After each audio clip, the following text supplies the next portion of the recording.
Aula de artes agora, vamos começar, viu? Tchau, pessoal.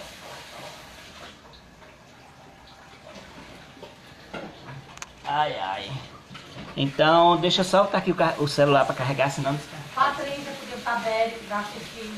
É, tá Sabe por quê? aí. Porque ela disse que a de Derek estão só mandando pelo WhatsApp pra ele fazer atividade. Ela faz a atividade, um vídeo entrega, eles não dão resposta se tem nota, se não tem. Não dão nada, não fala com o aluno não, entendeu? Aí cada dia tem um professor de plantão. Secretaria da Educação fraca, né? Bota só o professor de plantão e não sabe qual é o professor de plantão do dia seguinte. Tu acredita? Eu, hein? Por exemplo, hoje era de ciências. Não, ontem foi de ciências, hoje ela não sabia o que era. Voltei. Tá certo, Ivone. Eu já avisei aqui, aí já fui, só que já avisei pra todo mundo aqui. Gabi tá entrando, vou esperar ela, só me dê mais um minutinho. Não vai demorar muito não. Professor, espera, Olha. eu acho que Caio vai entrar. Ele disse que ia entrar nessa próxima aula. Tá? Caio? Caio? É. Menino milagre. Ele ia Aleluia. tomar café. Aí ele disse que quando eu tava na aula de sociologia, eu pedi pra ele entrar, que já tinha começado. Aí ele falou que ia tomar banho.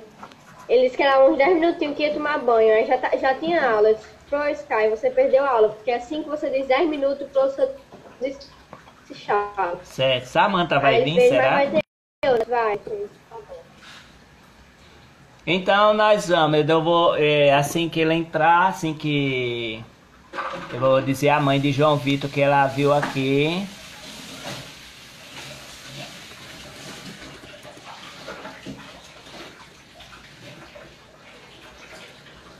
Aí, olha, então nós vamos para a nossa aula de arte, certo? Essa aula de artes, como eu disse a vocês, ela é temporária, porque a professora Gil é a professora de arte. E aí, como ela tá...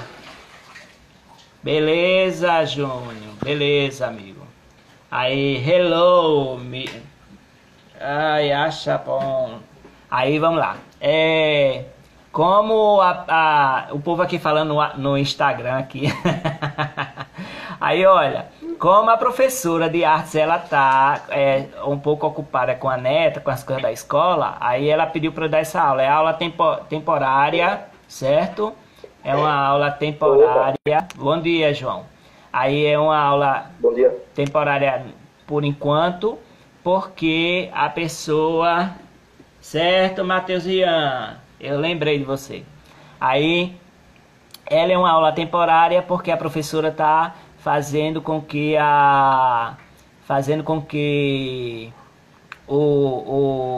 atividades dela, e aí quando retomar as aulas presenciais, ela vai continuar com as aulas presenciais, tá certo? E eu tô só dando uma ajudinha a ela. Vamos falar hoje de a arte, certo? Vou fazer uma breve revisão do que a gente fez e a gente vai entrar num outro assunto, que é a pintura rupestre, a arte rupestre, certo? Então nós vamos agora, vou passar para a tela, todo mundo já está aqui, certo? Ronilson é Yasmin, é? É Micael. É Micael? Ah, É. tá certo. Então, olha, vocês estão vendo aqui essa tela, a definição de arte, certo? E nós temos aqui nessa imagem, nós temos um biscuit, né? Pode ser trabalhado, a arte pode ser trabalhada na pintura, na escultura, no HQ, no mosaico, na dança, deixa eu ver o que mais, na peça teatral, tudo isso na novela, em filme, então tudo isso faz parte da arte, certo? Então nessa imagem que nós temos aqui, parece um biscuit, quem? É um homem ou uma mulher? Um homem. Um homem. Ele tá como? Ele tá em pé, sentado, andando, correndo? Sentado. Então, quando a gente vai para um museu, para uma exposição de arte, certo? Nós temos... mas ela vai ser repetida para o sexto ano também. Você pode ficar aí prestando atenção, viu, Matheus Ian? Aí, olha, a gente vai para um museu, né? Quem já foi para um museu já sabe, já só é relembrar como acontece. Tem as exposições, geralmente elas são nas paredes ou elas são no centro daquele local que é bem amplo, bem iluminado, e tem uns bancos para as pessoas sentarem. Quando a pessoa senta, certo? Vai refletir sobre aquela obra de arte, que pode ser uma pintura, pode ser uma escultura, certo? E nesse caso, a gente analisando, a arte tem essa função de fazer essa reflexão, de refletir por que o homem fez assim, por que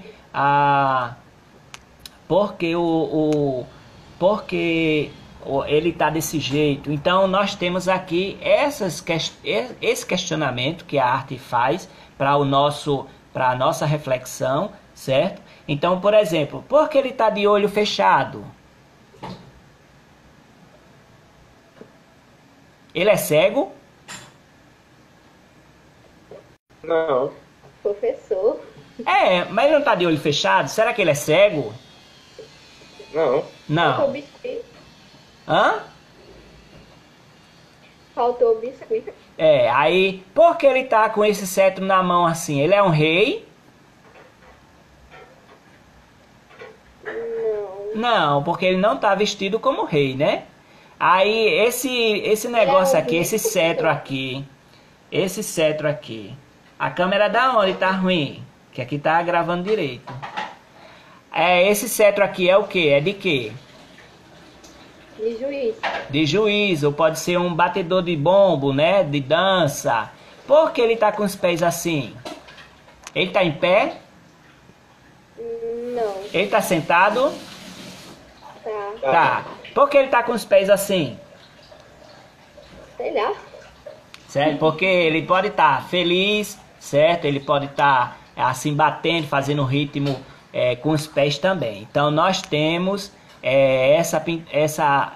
esse biscuit como um exemplo de arte. Então não há uma definição única para o sentido de arte, mas podemos entender como uma manifestação que pela capacidade humana a gente pode pôr em prática, certo? Uma ideia. Então por exemplo, vocês conhecem a Mona Lisa, né? A Mona Lisa é a pintura mais famosa de Leonardo da Vinci de todos os tempos. Aí ele pegou e pintou aquela mulher. Ninguém queria fazer uma obra de arte, escolheu uma ideia. Se eu vou pintar uma mulher, agora que tipo de mulher? Uma mulher pobre ou uma mulher rica? Uma mulher gorda ou uma mulher magra? Como é que ela deve ser retratada? Então ele fez tudo isso naquela pintura e ainda colocou o sorriso enigmático, certo? Que até hoje todo mundo ainda questiona aquele sorriso enigmático da Mona Lisa. Então ele pôs em prática uma ideia. Além disso, uma forma de expressão da inteligência. Ele foi muito inteligente quando ele fez aquela obra de arte. E ele, às vezes, a gente também coloca um sentimento humano, certo, na obra de arte. Se a pessoa está triste, a pessoa vai pegar e fazer uma obra de arte chorando ou com o jeito triste. Mas se a pessoa está feliz, ela faz sorrindo ou faz de uma forma que não esteja chorando. Então, ela pode ser encontrada de várias formas na pintura, na escultura, na arquitetura, na dança, na fotografia. A fotografia é uma arte, o cinema é chamado de sétima arte. Na novela, certo? Tudo isso, na literatura escrita, né? Nos contos de fadas, tudo isso é arte, certo? Então, nós temos aqui a definição de arte. A arte é a atividade humana ligada a manifestações de ordem estética, certo? Deixa eu botar aqui um pouquinho. É feita por artistas a partir da percepção, das emoções e das ideias, com o objetivo de estimular esse interesse de consciência em um ou mais espectadores. A cada obra de arte, ela possui um significado que é único e diferente. Aí eu vou perguntar para vocês que vocês vão se identificar. Quando vocês eram pequenininhos, o que começaram a rabiscar as paredes da casa. Lembram disso? Ou a mãe já disse a vocês que vocês rabiscavam as paredes todinha da casa? Uhum. Pronto. Aí Sim. nós temos ali a nossa primeira obra de arte, viu?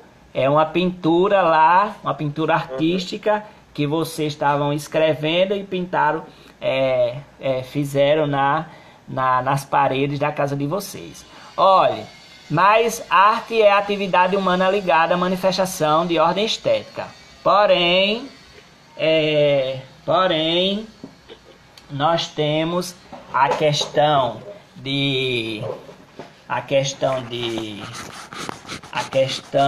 da disciplina de arte, que é chamada História da Arte, que essa disciplina ela estuda as transformações das expressões artísticas, a constituição e a variação das formas, dos estilos, dos conceitos transmitidos através das obras de arte.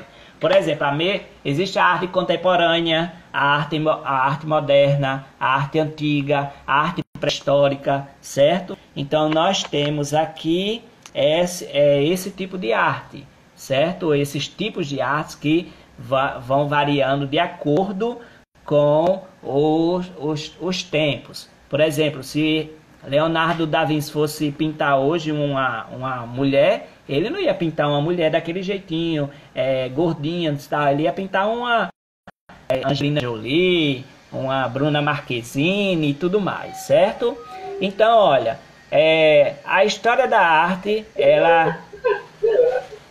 ela se refere às artes visuais mais tradicionais, a pintura, a escultura e a arquitetura.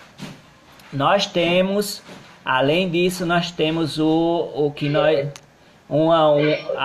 tipo de arte que é chamado de HQ. A definição de HQ ele está aí, é uma sequência de quadros que expressam uma história, uma informação ou uma ação. É uma forma de arte que ele vai misturar o texto com imagem, certo?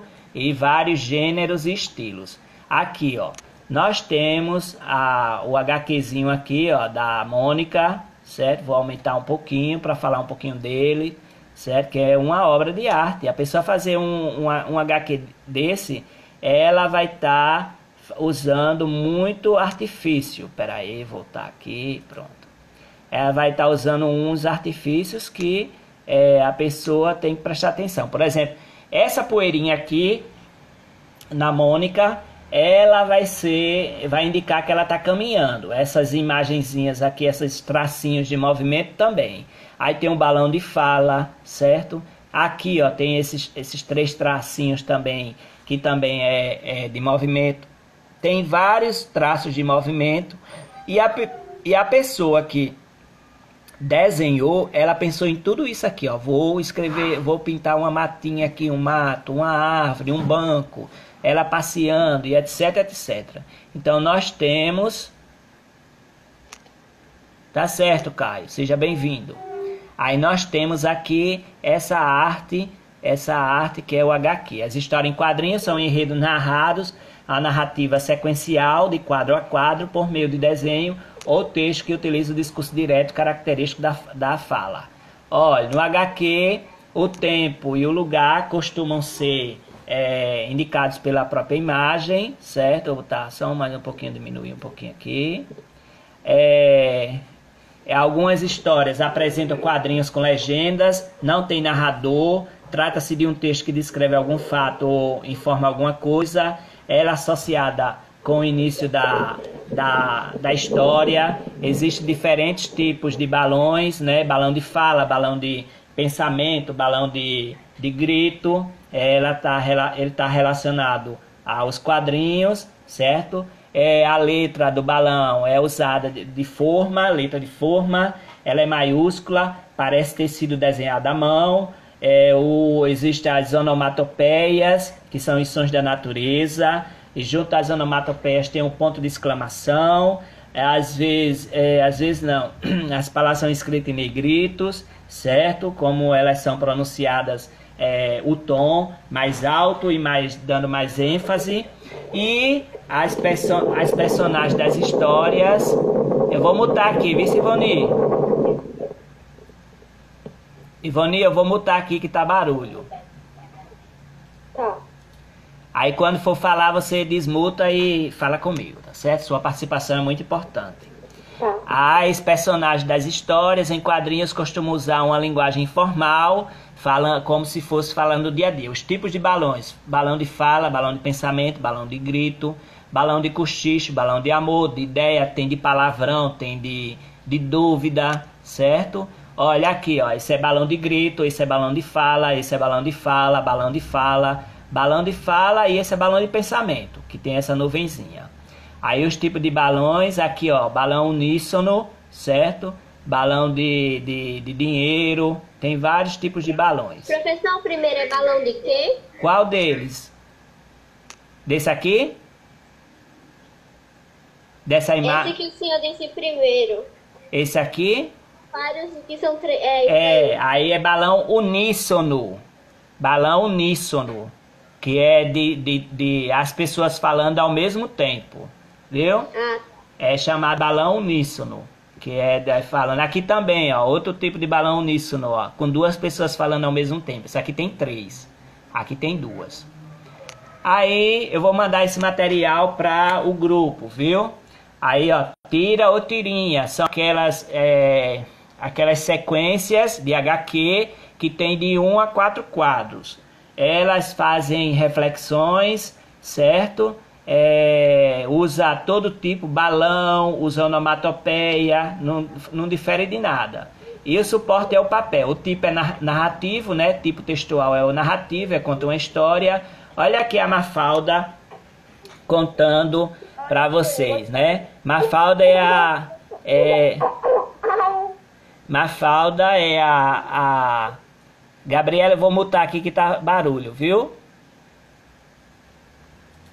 Aí Mafalda, ela é a personagem mais falada de todos os textos de tirinha sobre reflexão do dia a dia. Então, é uma tirinha, por quê? Porque tem 4 quadros. Se tivesse 3, também era. Se tivesse 2, também. Então, quando tem uma, ela também pode ser chamada tirinha, mas pode ser também chamada de charge. Mas aqui tem tirinha. Aí, ó, onde nós estamos? Aí ela pergunta pro pai, né? Aí o pai aponta, olha, na Argentina, que essa menina, ela é argentina, ela reflete muito sobre a vida, ela é muito crítica, certo? E é uma criança muito crítica. E não gosta de sopa, viu? Aí o pai, ela pega e entende que aquilo ali é a representação total. Aí, mas então a gente está de cabeça para baixo. Aí ela se imagina, puxa vida, acho que de hoje em diante vou me sentir muito mais apegada a este chão. Aí tem a questão da rotação, translação da Terra. Ela vai fazer uma reflexão, certo? Aí lembram, acho que quando vocês estudaram isso, o professor deve ter dado o exemplo da gente botar uma formiga numa laranja e rodar a laranja e a formiga não cair, né? Então, esse movimento de gravitação, rotação, translação e tudo mais. Então, a tirinha é basicamente isso, fazer a pessoa refletir. E aqui nós temos o exemplo, né, de um HQ. Lembrar que existe o HQ ocidental e o oriental. O oriental é chamado de mangá e ele começa de trás para frente. Aqui, eles são no formato preto e branco, na sua maioria, e aqui no ocidente ele é mais colorido, ele é chamado de gibi, HQ e tal, eu acho que todo mundo já teve contato. O próximo assunto é mosaico, eu já estou na metade do conteúdo, a gente está bem perto de terminar. Mosaico é um desenho que se faz pela reunião de pequenas peças coloridas de vidro, de pedra ou de outro material, que é assentado com cimento para formar um outro desenho, ou um desenho novo. Né? A gente imagina um desenho, vai montando os pedaços de vidro, de pedra, de tudo e faz aquele desenho com cimento e a colagem desse material, certo? Então é usado como decoração. Nós temos na nossa escola esse mosaico, foi feito por alunos faz uns 10, 12 anos, certo? E esse mosaico aqui, ele tem foi resto de cerâmica, tem 2 cores, aí tem letras, tem flores, aliás, tem 2 não, tem 3, 4 cores, 5 cores. Então foi feito lá na escola, certo? Justamente para a gente pra gente ver isso aqui. Então o mosaico, ele é uma arte antiga. Os gregos já faziam desenhos, certo? Os romanos também, certo? E lá na cidade de Pompeia, aquela que foi destruída pelo vulcão Vesúvio, tem lá um mosaico chamado A Batalha de Issos, que lá representa nesse mosaico uma luta entre 2 nobres romanos. O mosaico é uma arte simples, ele envolve paciência e organização. Se você não tem paciência, não tem organização, não invente fazer mosaico, porque vai sair o desenho todo diferente, viu? E ele é uma arte abstrata, certo? Porque a gente vai agrupar cacos de pelo menos 2 cores de qualquer material, certo? Pode ser azulejo, pode ser pastilha de vidro e outros que vai resultar numa linda obra de arte, justamente através disso. Os elementos são vidro, pedra, concha, papel, madeira, botões, plástico, couro, pano, grãos, alimentos e outros. Aí normalmente se utiliza um único material para a execução da obra, não se usa, aliás, se usa um único elemento, estou cansado já. Se usa um único elemento para a execução dessa obra, mas vai ser uma mistura harmoniosa, certo? E daí nós temos esse exemplo aqui, ó, de mosaico. E o próximo assunto é esse aqui. Alguém já ouviu falar de arte rupestre? Sim, no SEMAC. Não? Pronto. Quando a Eu gente... já no SEMAC. Certo. A arte rupestre, ela é justamente a arte dos homens da caverna, da pré-história. Os homens pintavam as paredes, os tetos das cavernas, deixando uma mensagem. Podia ser de captura de animais, animais selvagens, uma caça, certo? A caça de animais selvagens, ou para domesticar aqueles animais. Além disso, nós temos as pinturas rupestres aqui no Brasil também, que é lá, eu acho que é na Serra da Canastra, alguma coisa assim, no Piauí ou no Pará, eu não lembro direito porque faz muito tempo que eu vi isso. E lá tem uma caverna, é um sítio arqueológico, que lá tem essas pinturas aí nas paredes, certo? Muito importante lembrar que foi através dessas pinturas que começou o homem a usar a escrita, a se comunicar. Através dessas pinturas que o homem começou a se comunicar. Então esse aqui é um exemplo aí da arte rupestre. Aí olha, a arte rupestre, ela vem do francês rupestre, e o termo designa a gravação, traçado e pintura, tendo como suporte rochoso qualquer que seja a técnica empregada, um suporte rochoso. Aí podia ser sangue de animais, fezes, podia ser tintura de planta, que eles esfregavam nas paredes para fazer esses desenhos. Esse desenho aí, que está aí na sua tela, é da Gruta de Lascaux, quando 4 meninos, aliás, descobriu essa gruta, que tem um monte de pintura dentro dela, tanto no teto quanto nas paredes, cidade da França chamada Lascaux. E depois ele chamou mais 3 meninos para ir, depois chamou o professor da escola, e foi quando os professores de arqueologia da universidade foram até lá e descobriram e isolaram a caverna, e só entra lá quem é autorizado para pesquisar sobre as pinturas. Por quê? Porque depois de um certo tempo que os rapazes encontraram, eles pegaram, começaram a cobrar a entrada das pessoas. Aí você sabe muito bem que tem muita gente mal educada. Eu não sei se vocês já viram, porque em todo canto bota assim: João e Maria, João, Coração e Maria, João e Maria, Josefa e Marcos, e etc, etc. Então, nós temos também esse tipo de vandalismo lá na Gruta de Lascaux, e ela foi fechada por causa disso.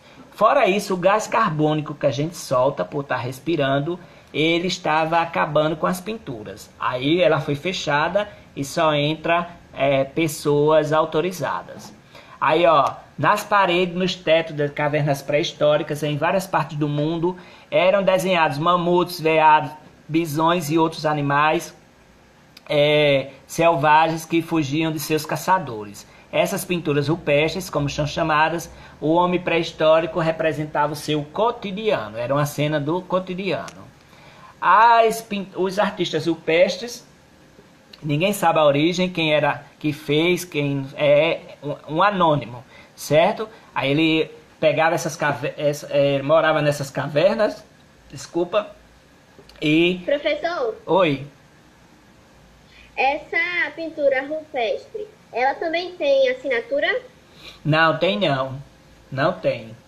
Aí porque o homem naquela época não sabia ainda escrever. Ele só sabia fazer a pintura mesmo, sabe? Aí onde ele morava, né? O que ele via, o que ele desejava, ele pintava. Eu não sei se vocês estão vendo aí essa tela. Não sei se vocês fizeram esse tipo de pintura quando era do ensino fundamental 1. Fizeram?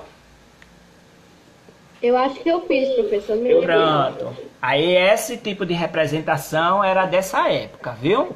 Aí Eu era fiz também. da pintura rupestre, certo? Aqui na Paraíba nós temos não é uma pintura, mas é uma escultura rupestre chamada Pera do Ingá. Alguém já ouviu falar? Não, já. Já, né? Ou não? Então a Pedra do Ingá é na cidade de Ingá, é uma pedra enorme que lá tem umas inscrições feitas por ninguém sabe, é um anônimo, mas os pesquisadores já viram que é de muitos e muitos anos essas esculturas na pedra, que é chamada Pedra de Ingá. Aí numa próxima aula que a gente vai falar sobre ela também, na revisão da próxima aula. Olha, essas pinturas rupestres, os homens desenhavam os registros no interior dessas cavernas, eram abrigos rochosos e às vezes até ao ar livre. São arte do período paleolítico, certo? E está muito presente lá na Europa, mas aqui no Brasil também tem. Essas pinturas aqui, ó, às vezes aparecem nas capas dos livros de história, certo? Eles pintavam a dedo, com burril, com um pincel de pelo ou pena. E ainda, às vezes, com almofadas feitas de musgo ou folhas. Eram utilizados materiais minerais nas cores ocre amarelo, ocre vermelho e negro. Eram sempre utilizados pigmentos de cores naturais. A princípio, se retratavam cenas envolvendo principalmente animais, homens e mulheres e caçadas. Existindo ainda a pintura de símbolos. Eles quase não pintavam a si mesmos, pintavam outras coisas, com significado ainda desconhecido. Essa fase é marcada pela utilização principalmente do preto e do vermelho e é chamada de naturalista. Essa aqui é o exemplo da pintura no teto da Gruta de Lascaux, certo? Os animais, olha que desenho perfeito. Isso aqui foi o homem da pré-história, perfeito, perfeito. Eles não tinham, olha só o cavalo, olha aqui o cavalo muito bonito, certo? Aqui no lado direito. Vocês vão ver aí, muito bonito, certo? Então, essa é sobre a aula de hoje, sobre as pinturas rupestres, tá bom? Bom almoço para vocês, boa tarde, até a próxima aula de português, tá certo? E tudo de bom para vocês. Tchau, gente! Tchau.